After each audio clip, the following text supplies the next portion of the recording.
And cornpop was a bad dude. And he ran a bunch of bad boys.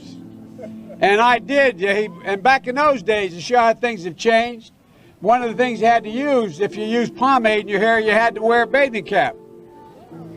And so he was up on the board, wouldn't listen to me. I said, hey, Esther, you, off the board, or I'll come up and drag you off.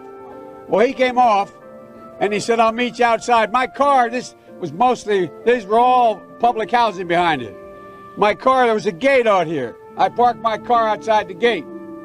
And he said, I'll be waiting for you. He was waiting for 3 guys in straight razors. Not a joke. There was a guy named Bill Wright, Mouse, the only white guy, and he did all the pools. He was the mechanic. And I said, what am I going to do? He said, come down here in the basement where mechanics, where all the pool filter is. You know the chain, there used to be a chain that went across the deep end. And he cut off a 6-foot length of chain. He folded up, he said, you walk out with that chain. And you walk to the car and say, you may cut me, man, but I'm going to wrap this chain around your head. I said, you kidding me? He said, no, if you don't come back. And he was right.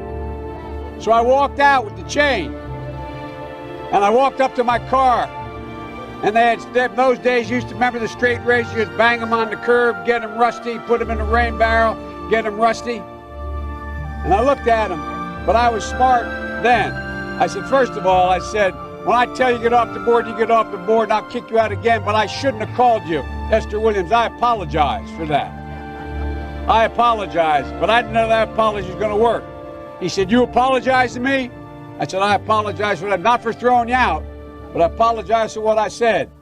He said, okay, closed the straight razor, and my heart began to beat again.